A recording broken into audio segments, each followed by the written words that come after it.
أعوذ بالله من الشيطان الرجيم بسم الله الرحمن الرحيم السلام عليكم ورحمة الله وبركاته بسم الله الرحمن الرحيم الحمد لله رب العالمين وصلى الله على سيدنا محمد وعلى آله وصحبه أجمعين سبحانك لا علم لنا إلا ما علمتنا إنك أنت العليم الحكيم أما بعد نويت التعلم والتعليم والتذكر والتذكير والنفع والانتفاع والإفادة والاستفادة والحث على التمسك بكتاب الله وسنة رسوله والدعاء إلى الهدى والدلالة على الخير بابتغاء وجه الله ومرضاته وقربه وثوابه سبحانه وتعالى. Baiklah, pada pertemuan malam hari ini kita akan membahas hal-hal yang berkaitan dengan ilmu fiqih, ya, sebagaimana sebelumnya kita telah mengenal ya sedikit banyaknya mengenai apa itu ilmu fiqih, ya. Kita telah membahas apa saja keutamaan mempelajari ilmu fikih, ya. Apa saja hukum-hukum mempelajari ilmu fikih dan lain sebagainya, yang mana semua hal itu merupakan hal-hal yang semestinya atau hendaknya atau sebaiknya kita ketahui sebelum kita masuk mempelajari ilmu fikih itu. Nah, pada kesempatan kali ini kita akan mulai untuk membahas ilmu fikih dari bab yang paling pertama. Sebelumnya kembali perlu kita perjelas kembali atau kita ulang-ulang kembali pembahasan yang mungkin sudah pernah kita singgung di pertemuan-pertemuan sebelumnya, bahwasanya ilmu fikih secara umum itu memiliki 5 pembahasan pokok, ya, memiliki 5 pembahasan utama. Pembahasan ilmu fikih yang pertama yaitu pembahasan yang berkaitan dengan ibadah. Pembahasan ilmu fikih yang kedua yaitu yang berkaitan dengan muamalah. Pembahasan ilmu fikih yang ketiga yang berkaitan dengan munakahah. Pembahasan yang keempat berkaitan dengan jinayah, dan pembahasan yang kelima berkaitan dengan siasah, ya. Jadi dimulai dengan pembahasan ibadah, dilanjutkan dengan muamalah, lalu munakahah, lalu pembahasan mengenai jinayah, dan terakhir pembahasan mengenai siasah. Di kitab fikih manapun, pembahasannya atau urutan yang akan dibahas dalam ilmu fikih itu selalu seperti ini urutannya. Mau kita lihat dari kitab yang paling dasar sampai yang paling pokok, yang paling inti, yang paling berat, ya, dari yang paling tipis sampai yang paling tebal, semuanya pasti akan urutannya seperti ini. Dimulai dari ibadah dulu, lalu dilanjutkan dengan muamalah, seterusnya munakahah, jinayah, dan baru ditutup dengan siasah di beberapa kitab. Seperti itu. Lalu kita masuk ke pembahasan mengenai ibadah ini. Nah, pembahasan mengenai ibadah ini secara umum itu terbagi kepada 5 juga. Jadi ada 5 pembahasan yang berkaitan dengan ibadah. Yang pertama adalah pembahasan mengenai toharah, ya, atau bersuci. Yang kedua adalah pembahasan yang berkaitan dengan sholat. Yang ketiga adalah pembahasan yang berkaitan dengan zakat. Yang keempat adalah pembahasan yang berkaitan dengan puasa. Dan yang kelima adalah pembahasan yang berkaitan dengan haji. Jadi ketika kita berbicara mengenai ibadah, maka kita berbicara mengenai 5 hal ini, ya. Dimulai dengan toharah, lalu setelah itu ada sholat, ada zakat, ada puasa, dan ditutup dengan pembahasan haji di pembahasan-pembahasan yang berkaitan dengan ibadah. Nah, begitupun terkaitan dengan ibadah ini, ya, di kitab fikih manapun pasti juga akan memulai dengan pembahasan toharoh, ya. Selalu dimulai dengan pembahasan toharoh, lalu dilanjutkan dengan pembahasan mengenai sholat. Nah, lalu di beberapa kitab ada yang memulai zakat terlebih dahulu lalu membahas puasa, tapi ada juga beberapa kitab yang mendahulukan puasa dibandingkan zakat, tapi hakikatnya sama saja. Dan yang terakhir adalah pembahasan mengenai haji di banyak kitab, ya, bahkan hampir seluruh kitab seperti itu urutannya. Kita masuk ke pembahasan yang pertama yaitu yang berkaitan dengan toharoh. Nah, namun sebelum kita terlalu jauh membahas mengenai toharoh, kita harus mengenal dulu, ya, atau mendefinisikan dulu, ya, apa sih yang dimaksud dengan toharoh itu, ya. Beberapa dari kita mungkin sudah apa istilahnya sudah paham atau sudah pernah mendengar istilah toharoh, ya. Beberapa dari kita juga mungkin jarang, ya, atau mungkin lebih kenal dengan istilah bersuci dibandingkan istilah toharoh. Sementara kalau di Kamus Besar Bahasa Indonesia sendiri kan toharoh itu sudah ada, ya. Toharoh itu artinya bersuci, ya, di sana. Nah, meskipun artinya sama, tapi ini istilah sudah di-Indonesiakan, artinya ini bisa dipakai dalam keseharian kita di Indonesia seperti itu. Dan ini sebenarnya kan istilah fikih yang juga sehari-hari harusnya sudah kita pahami bersama. Nah, berkaitan dengan definisi ini, ya, sedikit saya bercerita bahwasanya dulu guru mantik saya atau guru filsafat saya itu berhasil membuat saya menjadi paham atau mengetahui, ya, memberikan saya pemahaman sehingga saya mengetahui fungsi dari definisi ini, ya. Kadang kan orang bertanya, kenapa sih kita harus berpanjang lebar membahas mengenai definisi? Definisi kan hanya sebatas pengantar saja. Intinya kan bukan di definisi. Nah, banyak orang yang memahami definisi sebatas itu saja. Namun guru saya ini bisa memahamkan saya, ya, membuat saya mengerti betapa pentingnya arti sebuah definisi ini. Nah, faktanya di lapangan banyak orang yang salah atau berbeda pendapat ketika berdiskusi atau ketika berdebat.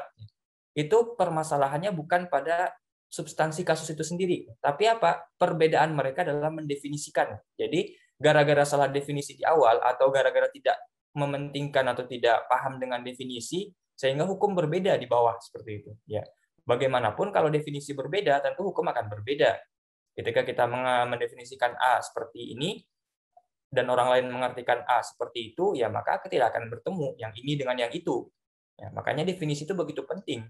Nah, ketika saya diajarkan betapa pentingnya definisi ini sejak saat itu sampai saat ini, saya begitu teliti, ya, begitu ketat dengan yang namanya definisi ini.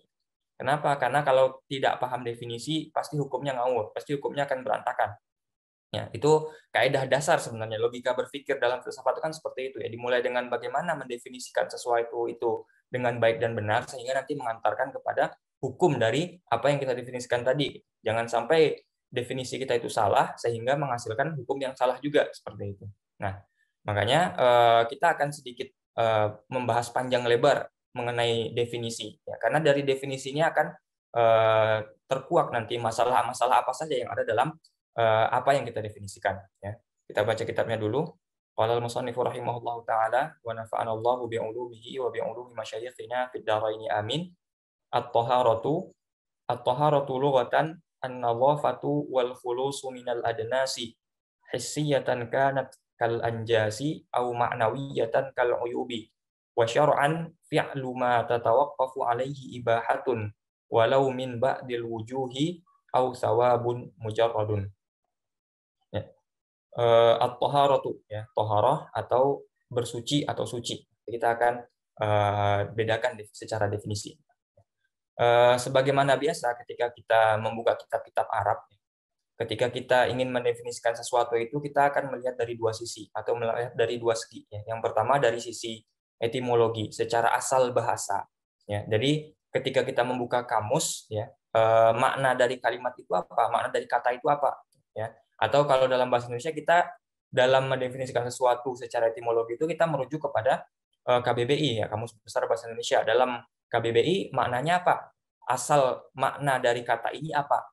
Nah, dan yang kedua biasanya kita membahas mengenai atau mendefinisikan dari segi terminologinya. Nah, ketika sesuatu yang kita definisikan itu menjadi sebuah term khusus, ya, menjadi sebuah kata khusus yang digunakan untuk waktu tertentu, nah itu apa maknanya? Nah, biasanya ini lebih khusus, ya, lebih sempit daripada yang etimologi, biasanya seperti itu. Ketika etimologi itu lebih mencakup banyak hal, lebih umum, nah, terminologi ini biasanya lebih khusus, biasanya lebih khusus dibandingkan etimologi.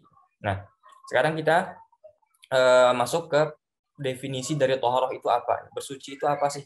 Oke, kita mulai dari definisi secara etimologi dulu, ya. At-taharatu lughatan. Toharoh itu secara bahasa apa sih? Ya, secara asal bahasa atau dari kamus Arab, ya, kamusnya orang Arab, karena toharoh itu bahasa Arab, maka kita melihat ke kamusnya bahasa Arab. Kamus Arab itu mendefinisikan toharoh seperti apa? Ya, definisinya menurut kamus Arab atau menurut orang Arab asli, asal makna dari kata toharoh itu adalah an-nadhafatu wal khulusu minal adnasi. An-nadhafatu, ya. Jadi at-taharah, ya, taharah itu artinya nadhafah, bersih. Nah, berarti di sini menunjukkan bahwasanya taharah secara bahasa itu memiliki makna sifat, ya. Jadi taharah itu suci, karena suci itu kan sifat, ya, bukan pekerjaan. Kalau pekerjaan bersuci atau membersihkan itu pekerjaan. Nah, tapi secara etimologi taharah itu artinya suci atau bersih. Ya, suci diartikan dengan bersih. Jadi secara bahasa toharoh itu memiliki makna sifat, ya, memiliki makna sifat. Ya. An-nadhafatu artinya bersih, ya, wal khulusu minal adasasi, terbebas dari kotoran-kotoran, ya. Itu kan sifat juga, terbebas dari kotoran itu kan sifat. Ya. Hissiyatan, ya, kanat kal anjasi. Baik kotoran-kotoran tersebut, ya, sifatnya hissi, ya. Hissi itu artinya bisa dilihat oleh mata, ya, atau bisa dirasakan oleh panca indera. Kotoran yang terlihat oleh mata kita di tubuh kita. Ketika kita terbebas dari kotoran itu di tubuh kita, maka kita disebut dengan suci, ya. Ya, disebut dengan toharoh secara bahasa. Ya. Isyatan kanat, baik kotoran tersebut sifatnya hissi, bisa dilihat oleh mata, kal anjasi, seperti halnya najis, ya, ya kotoran dan segala macamnya, darah atau misalkan seperti itu, ketika ada dalam ada di tubuh kita, ada di pakaian kita, berarti kan kita tidak suci, kita tidak bersih. Kenapa? Karena ada najis, ada kotoran yang hissi. Au maknawiyatan, atau kotoran tersebut sifatnya maknawi, ya, sifat maknawi itu berarti tidak bisa dilihat oleh mata, ya. Kal uyubi. Nah, ini maksudnya adalah kotoran-kotoran yang ada dalam hati kita. Nah, sifat dengki, sifat ria, ya, dan lain sebagainya itu kan kotoran-kotoran hati, ya. Kalau uyubi seperti aib-aib atau kotoran-kotoran hati, penyakit-penyakit hati, itu kan kotoran. Ketika seseorang bersih hatinya, artinya tidak ada penyakit ria, tidak ada penyakit sombong atau penyakit apapun yang jelek-jelek dalam hati kita, berarti kan seorang itu disebut dengan orang yang bersih hatinya. Nah, itu kan berarti definisi secara sifat lagi. Jadi toharoh itu secara bahasa kita bisa simpulkan ada 3 poin pokok yang harus kita catat. Yang pertama, toharoh secara bahasa itu memiliki makna sifat, ya. Maknanya itu lebih ke sifat. Yang kedua, secara bahasa juga toharoh atau suci itu yang tadi kita sudah maknakan dengan makna sifat, ya. Suci itu sama dengan bersih secara etimologi. Ya. Catatannya adalah secara bahasa, ya. Yang pertama catatannya tadi toharoh itu merupakan bentuk kata sifat, ya. Yang kedua catatannya toharoh itu sama dengan bersih, ya, sama dengan bersih secara bahasa. Dan yang ketiga catatannya adalah toharoh atau suci itu mencakup suci secara lahir maupun suci secara batin, ya. Suci secara fisik maupun suci secara batin. Kotoran-kotoran yang ada dalam yang terlihat oleh mata di tubuh kita atau di pakaian kita, ketika kita terhindar dari hal tersebut disebut dengan suci.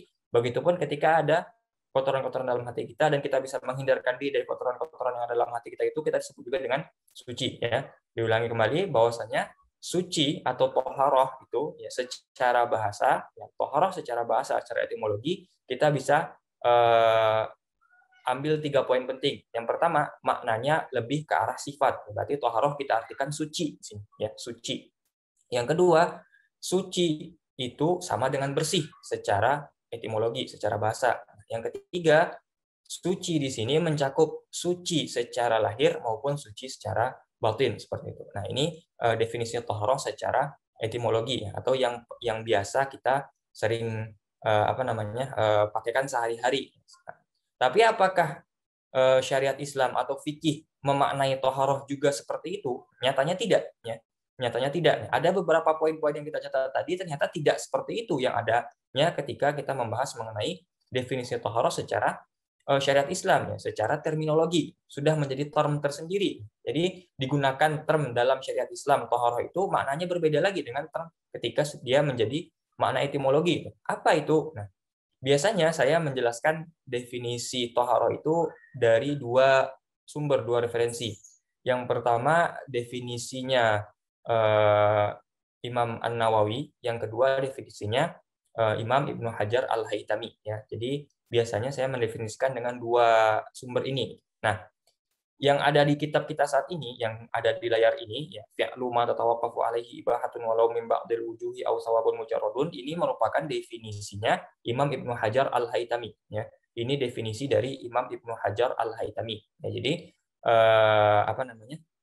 Habib Asy-Syatiri, ya, Habib Ahmad Asy-Syatiri menukil definisi toharoh dari Imam Ibnu Hajar Al-Haytami. Nah, namun kalau kita membahas definisinya Imam Ibnu Hajar Al-Haytami ini yang dinukil oleh Habib Ahmad Asy-Syatiri ini, nanti akan membingungkan kita karena ini bahasanya agak sedikit rumit. Biasanya yang lebih mudah itu adalah definisinya Imam An-Nawawi. Nah, makanya saya akan coba untuk mendefinisikan toharoh menurut Imam An-Nawawi terlebih dahulu, baru nanti kita coba untuk mendefinisikan bagaimana toharoh itu menurut Imam Ibnu Hajar Al-Haytami yang dinukil oleh Al-Habib Ahmad Asy-Syatiri. Ya.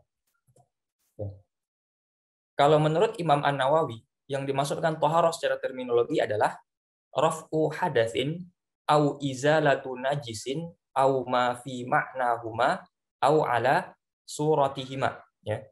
Raf'u hadatsin au izalatu najisin au ma fi ma'nahuma au ala suratihima. Ya. Tadi kita mencatat poin pertama. Toharoh secara etimologi berbentuk kata sifat. Tetapi toharoh secara terminologi berdasarkan ta'rif atau definisi yang dibuat oleh Imam Nawawi maupun nanti definisi yang dibuat oleh Imam Ibnu Hajar Al-Haytami, keduanya memiliki kesamaan menunjukkan bahwasanya toharoh secara terminologi maknanya lebih mengarah kepada kata kerja. Ya, jadi kalau toharoh secara bahasa itu artinya suci, tapi secara terminologi, secara syariat, secara istilah itu maknanya bersuci. Nah, bagi orang yang sangat memperhatikan definisi itu pasti tahu bedanya antara suci dengan bersuci. Ya, suci itu sifat, bersuci itu perbuatan untuk mencapai sifat itu. Ya, jadi suci itu sifatnya seseorang setelah melakukan pekerjaan mencapai sifat. Ya, sementara kata kerja itu ya atau bersuci itu merupakan sebuah pekerjaan, ya bentuk kata kerja untuk mencapai sebuah sifat gitu, seperti itu. Nah, jadi toharoh secara bahasa itu sifat, toharoh secara istilah itu kata kerja. Nah, kalau kita artikan definisi secara syariat atau secara terminologi kata kerja, lalu pekerjaan apa yang dianggap sebagai toharoh? Nah, itu yang dimaksud dengan definisi toharoh secara terminologi. Pekerjaan-pekerjaan apa yang dianggap sebagai toharoh? Nah, kita bisa lihat pekerjaan apa saja itu yang termasuk dalam toharoh dari definisi Imam An-Nawawi ini. Ya. Setidaknya kita bisa kelompokkan menjadi 6 sesuai dengan urutannya Imam An-Nawawi. Yang pertama, raf'u hadatsin. Ya. Perbuatan pertama yang dianggap sebagai toharoh adalah raf'u hadatsin. Apa artinya raf'u hadatsin? Perbuatan yang mana ketika perbuatan tersebut dilakukan, maka terangkat hadas yang ada di tubuh kita. Ya. Jadi ketika kita berhadas, ya baik hadas kecil maupun hadas besar, kita lakukan toharoh, ya kita lakukan suatu pekerjaan, maka pekerjaan yang kita lakukan itu dapat mengangkat hadas. Nah, pekerjaan tersebut dianggap sebagai sebuah toharoh. Nah, apa contohnya raf'u hadatsin? Misalkan wudhu dan mandi. Ketika kita berhadas kecil, lalu kita berwudhu, ya, hadas kecil kita itu kan terangkat, ya, hilang seperti itu. Nah, perbuatan wudhu itu disebut dengan toharoh. Berarti toharoh mencakup salah satunya adalah wudhu. Ya, misalkan lagi nih mandi. Ya. Mandi itu adalah perbuatan yang dapat mengangkat hadas besar. Artinya ketika kita berhadas besar, ya, kita melakukan perbuatan mandi, maka saat itu kita menghilangkan hadas besar. Nah, perbuatan mandi kita itu disebut dengan toharoh juga. Itu berarti yang pertama, pekerjaan apa yang disebut dengan toharoh? Yaitu pekerjaan yang mana ketika dilakukan dapat mengangkat hadas. Ya, contohnya seperti wudhu dan mandi. Jadi setelah yang pokoknya raf'u hadas nanti bercabang-cabang, di bawahnya ada wudhu, ada mandi dan lain sebagainya. Yang kedua yang dimaksud dengan toharoh menurut Imam Nawawi adalah izalatu najisin. Ya, perbuatan kedua adalah izalatu najisin. Apa itu perbuatan izalatu najisin? Perbuatan yang ketika dikerjakan maka najis yang ada di tubuh kita dapat hilang. Ya. Ketika kita melakukan sesuatu, najis hilang dari tubuh kita, ya, atau hilang najis dari pakaian kita atau dari apapun yang bisa menempel najis di sana, maka itu disebut dengan toharoh. Misalkan apa? Kita beristinja dengan dengan air. Maaf. Kita beristinja dengan air. Mungkin beberapa dari kita ada yang masyhur atau yang paham dengan makna istinja. Istinja itu kan ketika kita misalkan ya buang air kecil atau buang air besar, ya kita kan melakukan istinja setelah itu, yang mensucikan diri kita setelah itu. Nah, alat yang kita gunakan kan adalah air salah satunya. Nah, ketika kita buang air kecil atau buang air besar, lalu kita beristinja dengan menggunakan air, nah ketika itu kan najis yang tersisa ya atau kotoran-kotoran yang ada ketika kita melakukan kegiatan tersebut kan hilang. Nah, berarti kegiatan istinja dengan air yang bisa menghilangkan najis itu disebut dengan toharoh seperti itu. Nah, sama halnya dengan raf'u hadas, tapi ini izalatun najis ya bagian yang kedua. Jadi, bagian yang pertama dari toharoh adalah raf'u hadas, perbuatan yang dapat mengangkat hadas. Bagian yang kedua adalah perbuatan yang dapat menghilangkan najis seperti itu. Nah, yang ketiga, Yang ketiga dan yang keempat digabungkan definisinya oleh Imam An-Nawawi dalam ta'rifnya ya.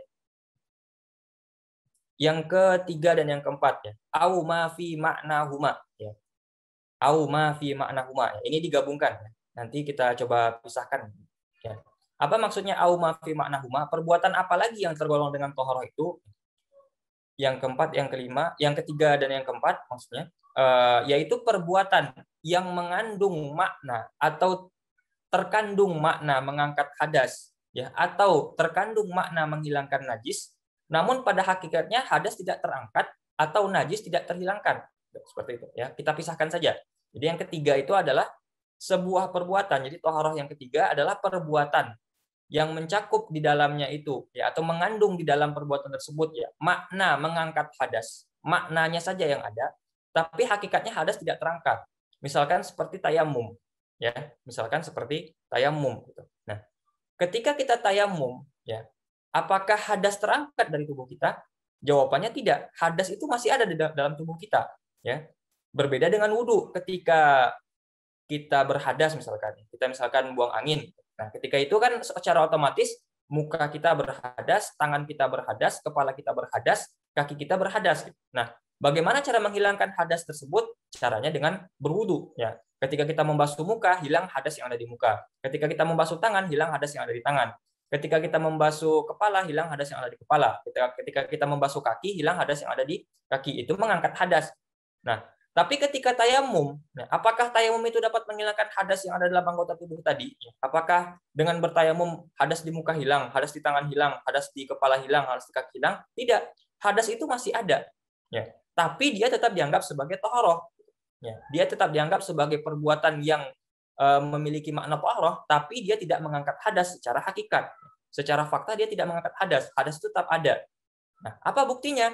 Ketika kita melaksanakan sholat zuhur misalkan, ya kita dalam perjalanan kita ingin sholat zuhur, tidak ditemukan air, lalu kita bertayamum. Nah, kita lanjutkan perjalanan ketika kita ingin sholat asar, ya kita belum melakukan hal-hal yang membatalkan wudhu misalkan ya. Setelah kita bertayamum kita tidak melakukan hal yang membatalkan wudhu. Tapi ketika kita ingin sholat asar, kita harus tayamum lagi. Kita harus ulangi tayamum kita. Tidak boleh dengan tayamum yang tadi. Nah, berbeda dengan wudhu. Ketika kita berwudhu di waktu zuhur, kita sholat zuhur, terus kita ingin sholat asar nanti dan belum membatalkan wudhu, ya artinya belum melakukan hal yang membatalkan wudhu, ya wudhu kita belum batal. Apakah kita boleh sholat asar dengan wudhu zuhur tadi? Boleh. Kenapa? Karena belum ada lagi atau belum muncul lagi hadas dalam tubuh kita, belum melakukan hal yang membuat hadas itu muncul, sehingga kita masih dalam keadaan suci sampai batal. Gitu kan. Nah, faktanya kita belum batal ketika sholat masuk waktu asar, kita boleh sholat asar dengan wudhu zuhur tadi. Berbeda dengan tayamum. Kita nggak boleh tayamum untuk sholat asar dari tayamumnya sholat zuhur tadi. Ketika ingin sholat zuhur, tayamum sendiri. Ketika ingin sholat asar, tayamum sendiri. Kenapa? Karena tayamum itu tidak mengangkat hadas. Sehingga tayamum ini disebut dengan toharoh daruroh. Ya, toharoh yang sifatnya darurat. Artinya kalau misalkan tidak memenuhi syarat, kita tidak bisa toharoh. Kita kan nggak bisa toharoh begitu saja. Pengen toharoh, pengen toharoh tapi tayamum saja nggak bisa. Harus wudhu dulu. Gitu. Ya, selagi masih bisa wudhu, kita harus wudhu. Kalau udah nggak bisa wudhu baru taharah. Makanya taharah disebut dengan taharatun darurah. Taharah yang sifatnya darurat. Hanya bisa dilakukan ketika tidak bisa melakukan yang lain, yaitu wudhu. Seperti itu. Nah, dari sini kita bisa menyimpulkan bahwasanya yang dimaksud dengan poin yang ketiga taharah ini adalah perbuatan yang memiliki makna taharah. Ya, contohnya tayamum tadi. Tayamum itu apakah bukan taharah? Ya, kan taharah. Tayamum itu taharah. Tapi apakah dengan tayamum itu hadas terangkat dari tubuh kita? Tidak. Toh ketika kita bertemu dengan air kita harus wudhu lagi untuk menghilangkan hadas. Berarti toharoh itu tayamum itu tidak menghilangkan hadas ya, tidak mengangkat hadas, tapi tetap kita anggap atau memiliki makna toharoh di situ seperti itu. Nah, itu poin yang ketiga dari toharoh. Yang keempat ya hampir mirip dengan yang ketiga, tapi ini berkaitan dengan najisnya. Apa perbuatan yang disebut dengan toharoh tapi tidak secara penuh? Apa itu? Yaitu perbuatan yang memiliki makna menghilangkan najis, tapi dia tidak menghilangkan najis secara hakikat. Ini mirip-mirip dengan yang nomor 3 tadi. Nomor 3 berkaitan dengan hadas, yang keempat berkaitan dengan najis. Contohnya apa? Ketika kita beristinja dengan batu. Misalkan kita buang air kecil atau buang air besar. Lalu kita beristinja menggunakan batu. Ya, kita membersihkannya menggunakan batu. Siapapun pasti sepakat ketika membersihkan istinja dengan atau ketika beristinja dengan batu, itu pasti dia belum berani mengatakan dirinya sudah bersih, sudah suci. Pasti. Pasti akan merasakan masih ada yang tertinggal, masih ada sisa-sisanya seperti itu. Tapi apakah istinja dengan batu itu bukan toharoh? Ya, bukan anjuran syariat. Ya. Anjuran syariat artinya itu toharoh. Tapi apakah najis hilang? Tidak, masih tersisa. Berbeda dengan air tadi kan. Kalau istinja dengan air itu masuk poin yang ke nomor 2, sementara istinja dengan batu masuk poin nomor 4 ini. Ya. Kalau dengan air kan hilang secara sempurna kotoran-kotoran itu sehingga kita dianggap suci. Nah, tapi kalau dengan batu, toharoh juga namanya, sama halnya dengan nomor 2, tapi bedanya dengan yang nomor 2, toharoh dengan yang nomor 4 ini tidak menghilangkan najis secara sempurna, masih ada sisa-sisa najis. Makanya tidak disebut dengan izalatun najis, tapi mafi makna izalatin najis seperti itu. Ya, jadi poin yang nomor 4 adalah perbuatan yang dimaksud dengan atau termasuk ke dalam toharoh adalah perbuatan-perbuatan yang dapat atau memiliki makna atau terkandung makna toharoh, akan tetapi tidak menghilangkan najis. Ya. Memiliki makna menghilangkan najis, tapi najis itu tidak hilang pada hakikatnya. Masih ada najisnya, masih tersisa najisnya. Seperti itu. Ya. Itu poin yang nomor 4. Selanjutnya, yang kelima dan yang keenam. Ya.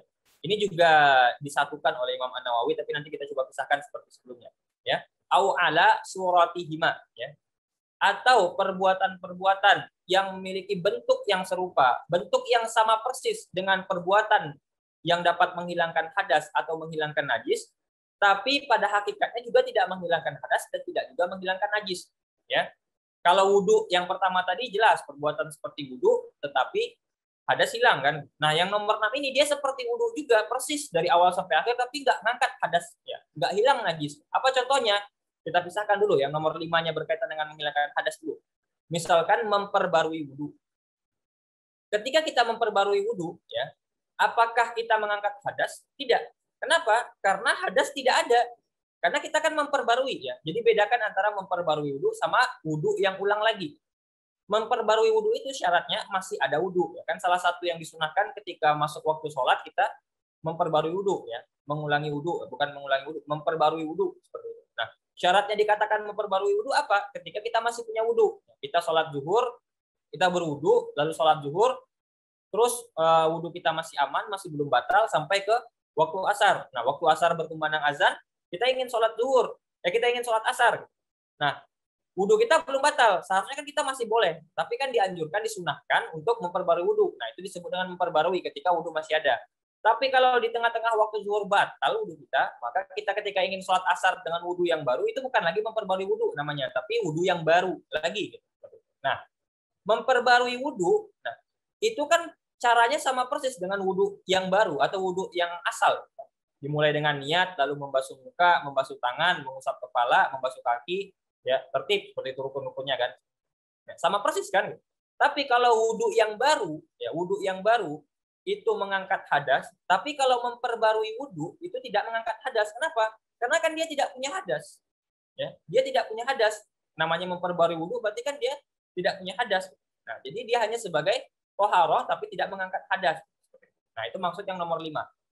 Jadi toharoh yang kelima ini adalah perbuatan yang bentuknya sama, bentuknya serupa, bentuknya sama persis dengan perbuatan yang mengandung makna raf'u hadas, tapi secara hakikat dia tidak mengangkat hadas. Contohnya seperti wudhu yang diperbarui, memperbarui wudhu. Nah, perbuatannya sama seperti perbuatan mengangkat hadas, yaitu wudhu juga, tapi wudhu yang asli itu mengangkat hadas, sementara memperbarui wudhu itu tidak mengangkat hadas. Kenapa? Karena hadas sudah terangkat sebelumnya dengan wudhu yang pertama, wudhu yang asal. Atau kita tidak punya hadas, lalu untuk apa hadas itu diangkat? Sementara kita tidak punya hadas. Nah, kalau kita contohkan sederhana misalkan, kita punya rumah atau punya kamar kita itu kotor, lalu kita bersihkan. Nah, perbuatan kita itu, ya, itu kan menghilangkan kotoran. Nah, tapi setelah kita menyapu, membersihkan kamar kita itu, kita ulang lagi, ya. Dia masih bersih loh, tapi kita ulang aja, kita pengen ulang. Apakah perbuatan kita yang kedua ini untuk membersihkan kamar tadi tidak disebut dengan membersihkan kamar gara-gara tidak ada kotoran? Kan tidak juga, tetap disebut dengan membersihkan kotoran atau membersihkan kamar, sekalipun tidak ada kotoran, sekalipun tidak ada sampah seperti itu. Nah, itu yang dimaksud dengan toharoh yang kelima. Nah, yang keenam masih sama dengan yang kelima, yaitu apa yang dimaksud dengan toharoh yang keenam? Perbuatan yang memiliki bentuk yang sama, yang serupa, yang sama persis dengan perbuatan yang dapat menghilangkan najis, tapi tidak menghilangkan najis secara hakikat. Artinya najis itu sebenarnya tidak ada, tapi perbuatan itu tetap dianjurkan. Contohnya seperti apa? Istinja dengan air pada basuhan yang kedua, yang ketiga, dan seterusnya. Nah, jadi yang disunahkan 3 kali itu tidak hanya sekedar wudhu membasuh muka 3 kali, tidak. Istinja dengan air itu pun disunahkan 3 kali. Istinja dengan batu itu disunahkan dengan 3 kali juga. Jadi setelah kita bersih, setelah kita istinja dengan air bersih, tetap disunahkan untuk basuh lagi yang kedua kali dan yang ketiga kali. Nah, sekarang pertanyaannya begini. Ketika kita sudah basuh kotoran yang ada dalam tubuh kita setelah buang air kecil dan buang air besar itu dengan air, kan najis hilang. Ya. Tapi tetap disunahkan. Lalu kita lakukan itu yang disunahkan itu. Kita bersihkan lagi. Nah, apakah perbuatan kita yang kedua itu dianggap sebagai perbuatan yang menghilangkan najis? Tidak. Kenapa? Karena najis tidak ada. Tapi apakah itu bukan toharoh? Tidak juga. Itu tetap dianggap sebagai toharoh. Makanya yang keenam ini, yang dimaksud dengan toharoh di sini yang keenam adalah perbuatan yang memiliki bentuk serupa. Ya. Kan sama bentuknya dengan menghilangkan najis yang pertama dengan menghilangkan najis yang kedua. Istinjak pertama dan istinjak yang kedua kan sama bentuknya, sama-sama dengan air, sama-sama dengan cara yang sama. Tetapi yang pertama ini menghilangkan najis sifatnya, yang kedua tidak menghilangkan najis sifatnya. Yang poin nomor 2 tadi menghilangkan najis, sementara poin yang nomor 6 tidak menghilangkan najis seperti itu. Nah, inilah 6 definisi atau 6 pengelompokan klasifikasi toharoh menurut Imam Nawawi secara terminologi. Kita ulangi lagi. Jadi secara terminologi, ya, secara penggunaan term tersendiri dalam istilah fikih, ya, toharoh itu terdiri dari 6 klasifikasi. Ada 6 hal yang dapat dikategorikan sebagai toharoh. Nanti masing-masing dari yang 6 ini juga punya cabang-cabang di bawahnya, banyak, nanti akan kita bahas satu persatu. Ya. Apa itu toharoh yang pertama? Toharoh yang pertama raf'u hadatsin. Perbuatan yang mana ketika dilakukan terangkat hadas, memang terangkat hadas. Contohnya seperti wudhu dan tayamum. Berarti wudhu itu taharah, wudhu dan mandi. Jadi wudhu itu taharah, mandi pun juga taharah. Perbuatan yang kedua yang masuk dalam kriteria taharah adalah izalatun najisin. Izalatu najisin. Perbuatan yang ketika dilakukan najis hilang dari tubuh kita, atau najis hilang dari pakaian kita, atau najis hilang dari benda-benda yang dapat menempel najis di sana. Contohnya seperti apa? Istinja dengan air. Nah, ketika kita berstinja dengan air, kan najis hilang, maka perbuatan kita itu disebut dengan toharoh. Ya. Toharoh dengan klasifikasi yang nomor 2. Yang ketiga klasifikasi dari toharoh adalah mafi makna raf'i hadasin. Ya. Mafi makna raf'i hadasin. Ya.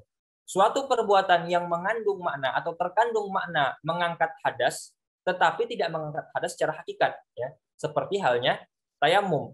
Tayamum itu taharah tapi tidak mengangkat hadas. Yang keempat, mafi makna izalati najisin. Ya. Perbuatan yang mengandung makna menghilangkan najis tapi tidak menghilangkan najis secara hakikat. Contohnya apa? Istinja dengan batu. Ya. Istinja dengan batu itu disebut dengan taharah tetapi tidak menghilangkan najis. Kenapa? Karena istinja dengan batu masih menyisakan ya sisa-sisa kotoran sehingga tidak bisa disebut dengan izalatun najisin. Seperti itu. Nah, kalau izalatun najisin yang nomor 2 tadi itu harus bersih, harus tidak meninggalkan sisa kotoran lagi. Nah, sementara yang nomor 4 ini cuma meninggalkan yang mungkin tersisa sedikit ya sehingga tidak dikatakan sebagai izalatun najisin secara sempurna. Makanya dia masuk ke kriteria yang nomor 4. Contohnya tadi seperti istinja dengan batu. Yang nomor 5, klasifikasi taharah adalah suratu raf'i hadasin. Suratu raf'i hadasin. Sebuah perbuatan yang bentuknya serupa dengan perbuatan raf'u hadas, mengangkat hadas, tapi dia tidak mengangkat hadas. Jadi antara perbuatan raf'u hadas dengan suratu raf'i hadas itu sama, ya. Tapi yang satu mengangkat hadas, yang tidak mengangkat hadas. Contohnya apa? Memperbarui wudhu. Ketika kita memperbarui wudhu kan wudhu belum batal, sehingga tidak dianggap sebagai mengangkat hadas karena kita tidak berhadas pada hakikatnya. Jadi tapi tetap kita anggap memperbarui wudhu sebagai toharah. Berbeda dengan wudhu yang asli, wudhu ketika kita berhadas. Nah, wudhu ketika kita berhadas, wudhu yang baru itu bisa dianggap sebagai klasifikasi yang pertama, raf'u hadasin. Tapi memperbarui wudhu, caranya kan sama persis dengan klasifikasi yang pertama. Tapi tidak memiliki atau tidak dianggap sebagai mengangkat hadas, karena tidak ada hadas dalam dirinya. Seperti itu. Maka disebut dengan klasifikasi yang kelima, ya, suratu raf'i hadasin. Yang keenam, yang terakhir, klasifikasi dari taharah adalah secara terminologi suratu izalati najisin, ya. Bentuknya seperti izalatun najis, ya, seperti menghilangkan najis, tetapi tidak menghilangkan najis secara hakikat. Contohnya seperti apa? Istinja dengan air pada basuhan yang kedua atau yang ketiga. Nah, itu kan disunahkan juga. Apakah itu toharoh? Toharoh. Tapi kan tidak menghilangkan najis. Ya. Kenapa tidak menghilangkan najis? Najis sudah hilang pada basuhan yang pertama. Basuhan yang kedua sudah tidak ada najis lagi, tapi tetap disunahkan. Nah, kita tetap anggap dia sebagai toharoh, ya, karena nanti memang disyariatkan dalam Islam, tetapi kita tidak bisa kriteriakan dia atau klasifikasikan dia kepada kelompok yang kedua, tapi masuk ke kelompok yang nomor 6 yang terakhir ini. Kenapa? Karena dia tidak punya najis, tapi tetap kita anggap sebagai toharoh seperti ini. Jadi, klasifikasi toharoh itu secara umum ada 6 menurut ta'rifnya Imam An-Nawawi, ya. Raf'u hadasin au izalatun najisin au ma fi ma'nahuma au ala suratihima. Sebuah perbuatan yang mana perbuatan tersebut dapat mengangkat hadas atau dapat menghilangkan najis, atau perbuatan tersebut mengandung makna mengangkat hadas atau menghilangkan najis, namun tidak mengangkat hadas secara hakikat atau tidak menghilangkan najis secara hakikat, ya, atau perbuatan yang memiliki bentuk yang serupa dengan perbuatan mengangkat hadas atau menghilangkan najis, tetapi secara hakikat juga tidak mengangkat hadas dan juga tidak menghilangkan najis. Nah, ini ta'rifnya Imam An-Nawawi. Jadi pembahasan tohara itu pembahasan apa? Ya, pembahasan yang 6 tadi itu. Ya. Kalau yang di pertama tadi ada cabangnya wudhu, ada cabangnya mandi, ya berarti nanti kita akan bahas wudhu, kita akan bahas mandi dan lain sebagainya. Begitupun dengan istinja, tayamum dan lain sebagainya. Jadi kalau kita sudah memahami definisi ini, nanti kita bisa mengklasifikasikan. Kita memasuki bab wudhu misalnya. Wudhu ini masuk klasifikasi nomor berapa? Ya tergantung. Kalau wudhunya baru, artinya dia berhadas terus berwudhu, berarti masuk nomor 1, rafu hadas. Tapi kalau dia tidak berhadas, artinya memperbarui wudhu saja, berarti dia masuk klasifikasi yang nomor 5 seperti itu. Ya, dia melakukan perbuatan yang serupa dengan rafu hadas, tapi dia tidak mengangkat hadas karena hadasnya tidak ada dalam tubuhnya seperti itu. Nah, itu definisinya Imam An-Nawawi yang mudah, yang gampang dipahami. Nah, selanjutnya baru kita masuk ke definisinya Imam Ibnu Hajar Al-Haytami yang dinukil oleh Al-Habib Ahmad Asy-Syatiri dalam kitab Al-Yaqut An-Nafis ini. Ya. Apa definisinya atau terminologi taharah menurut beliau? Ya, fi'lu ma tatawaqqafu alaihi ibahatun. Ya. Sebuah perbuatan, ya kembali kita ke poin yang tadi kita catat di makna secara etimologi ya. Secara etimologi kita bisa memberikan 3 catatan tadi kan. Yang pertama, taharah itu kata sifat, sementara secara terminologi kata kerja tadi kan. Lalu taharah secara bahasa, secara etimologi itu sama dengan bersih. Jadi suci sama dengan bersih, tetapi secara terminologi itu berbeda. Jadi suci dan bersih, bersuci dan membersihkan itu berbeda secara terminologi. Tidak semua yang suci itu bersih dan tidak semua yang bersih itu suci dalam terminologi. Contohkan misalkan kalau kita berwudu, ya itu kan syaratnya airnya suci bukan bersih. Syaratnya suci bukan bersih. Ketika kita berwudu di kolam misalkan, ya di kolam ikan, ya itu apakah airnya bersih? Tidak, ya kita kan nggak mau minum air kolam ikan kan. Kenapa? Karena dia tidak bersih. Tapi sahkah kita gunakan air kolam ikan itu untuk berwudu? Sah. Kenapa? Karena airnya suci. Makanya suci secara terminologi atau bersuci secara terminologi itu berbeda dengan bersih atau membersihkan seperti itu, ya. Berbeda dengan secara etimologi. Secara etimologi suci dan bersih itu maknanya sama, ya, sinonim. Nah, tapi secara terminologi itu berbeda seperti itu. Selanjutnya, ya, poin yang ketiga tadi kita sebutkan bahwasanya secara bahasa toharoh itu mencakup bersih atau suci yang lahir dan batin. Nah, tetapi secara terminologi hanya mencakup suci, ya, atau hanya mencakup suci atau mensucikan hal-hal yang sifatnya lahir saja, ya. Ketika kita membersihkan hati, nah itu kan tidak toharoh dalam fikih. Nah, nanti masuknya ke bab tasawuf seperti itu. Makanya ketika kita membahas terminologi, ya toharoh ini menjadi sebuah term yang dibahas dalam ilmu fikih, maka apa saja toharoh dalam ilmu fikih hanya mencakup toharoh yang berkaitan dengan kotoran lahir saja, kotoran batin tidak lagi masuk. Berarti kan ini lebih khusus daripada term terminologi etimologi tadi, ya secara terminologi. Nah, itu 3 catatan yang ada pada toharoh secara etimologi tapi tidak ada secara terminologi. Nah, kita kembali ke definisi terminologi ini, ya.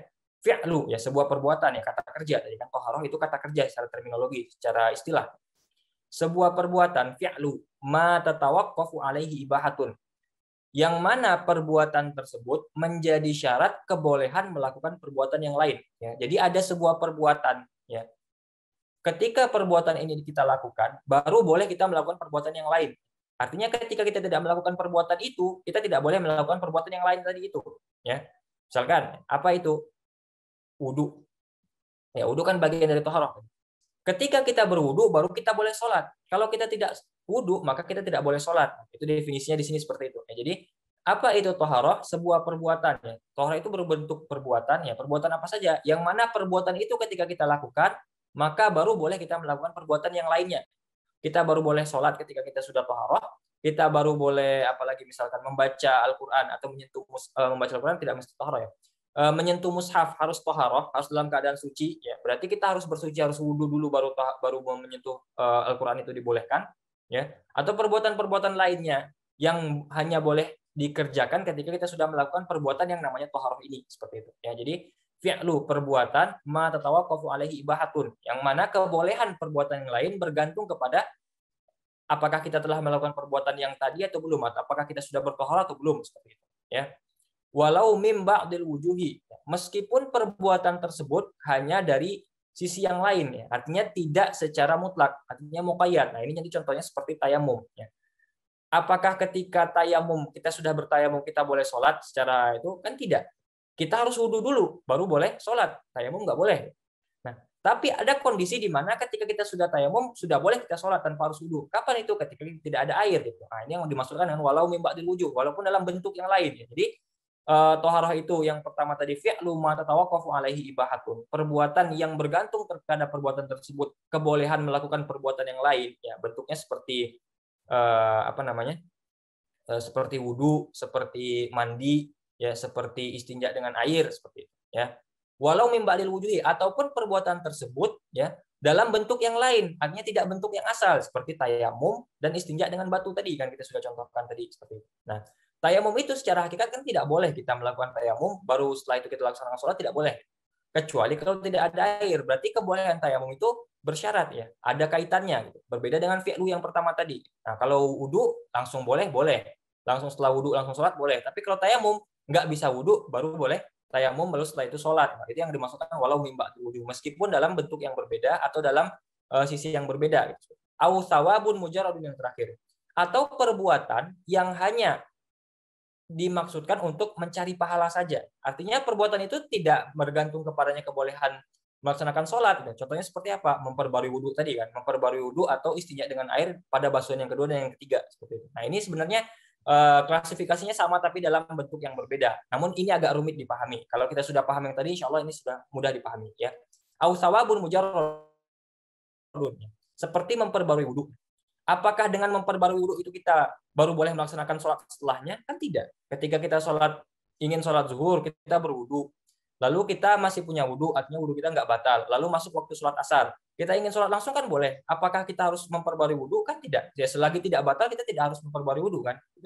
Nah, tapi apakah ini tidak disebut dengan toharoh? Ini disebut dengan toharoh, tapi hanya ingin mengejar pahalanya saja. Memperbarui, apakah dengan memperbarui wudhu ini baru sah sholat asar kita yang tadi? Kan tidak. Sholat asar tetap sah meskipun kita tidak memperbarui wudhu, tetap sah. Ya, tapi yang kita incar dari memperbarui wudhu ini adalah pahalanya saja. Itu. Makanya definisinya Imam Ibnu Hajar dengan Imam An-Nawawi ini sebenarnya sama. Ya, hanya berbeda cara menyampaikannya saja. Ya. Apa itu toharoh menurut Imam Ibnu Hajar yang dinukil oleh Al-Habib Asy-Syatiri? Fi'lu ma tatawaqqafu alaihi ibahatun, sebuah perbuatan yang mana perbuatan tersebut bergantung kepadanya perbuatan yang lain. Tanpa perbuatan ini, tanpa toharoh ini, kita nggak bisa melakukan yang lain. Contohnya seperti apa? Contohnya seperti raf'u hadasin dan izalatun najisinnya Imam Nawawi tadi. Jadi dua definisi pertama Imam Nawawi tadi itu masuk ke dalam kriteria fi'lu ma tatawaqqafu alaihi ibahatun. Ya. Karena kan kita nggak bisa sholat kecuali kita raf'u hadas, terangkat hadas, atau izalatun najas, ya, atau hilang najis, kan nggak bisa. Makanya fi'lu ma tatawaqqafu alaihi ibahatun sama dengan definisinya Imam An-Nawawi dengan lafaz yang berbeda. Kalau Imam Nawawi melafazkan dengan raf'u hadasin au izalatun najisin, tapi kalau Imam Ibnu Hajar melafazkan dengan fi'lu ma tatawaqqafu alaihi ibahatun. Ya.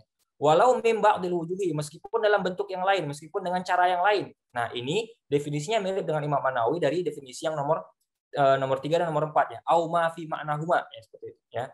Tayamum atau istinja dengan batu. Itu kan tidak menghilangkan najis atau tidak mensyaratkan ya, atau tidak menyebabkan kita langsung boleh melaksanakan suatu perbuatan lain kan. Tapi harus melalui kriteria-kriteria atau prosedur-prosedur tertentu gitu. Ada protokol-protokol yang harus kita lewati dulu baru boleh melakukan itu. Nah, itu definisinya mirip dengan Imam An-Nawawi tadi. Nah, yang ketiga, au thawabun mujarradun. Nah, kalau dari definisinya Imam An-Nawawi tadi, yang dimaksud dengan thawabun mujarradun ini adalah au ala suratihima, ya, perbuatan yang memiliki bentuk persis seperti toharoh, seperti fi'lu ma tatawaqqafu alaihi ibahatun, ya, tetapi tidak ibahah di situ, tidak ada proses tawakuf ibahah di situ, tidak ada proses atau menentukan sahnya ibadah yang lain atau kebolehan yang lain, hanya kita mengincar pahalanya saja seperti itu, ya. Seperti contohnya tadi ketika kita memperbarui wudhu, yaitu sawabun mujaradun, ya.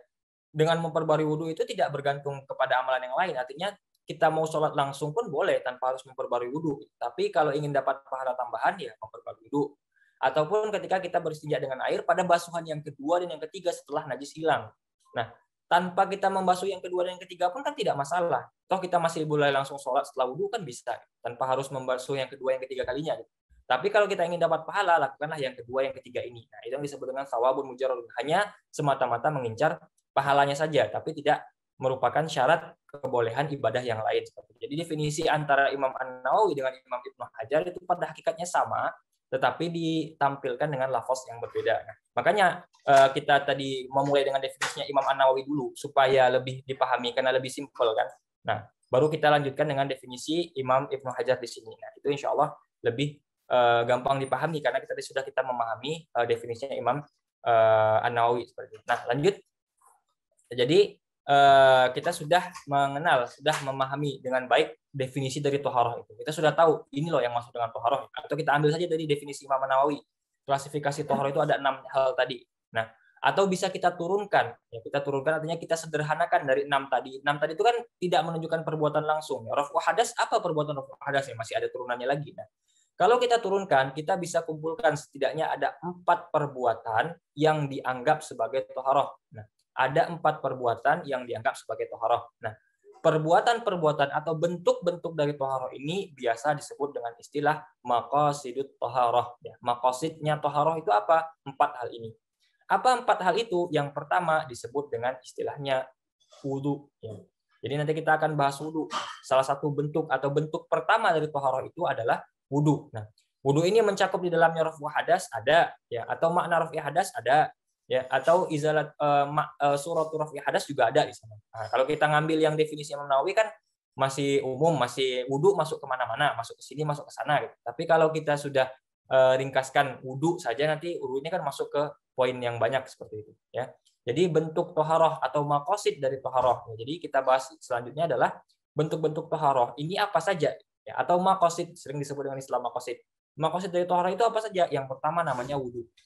Nah, yang kedua namanya mandi. Ya, nanti kita akan bahas mandi juga. Ya. Dalam toharoh itu ada namanya mandi. Ya, mandi juga masuk ke dalam poin yang nomor 1, juga masuk ke dalam poin-poin lainnya seperti itu. Ya, dalam ta'rifnya Imam Nawawi tadi.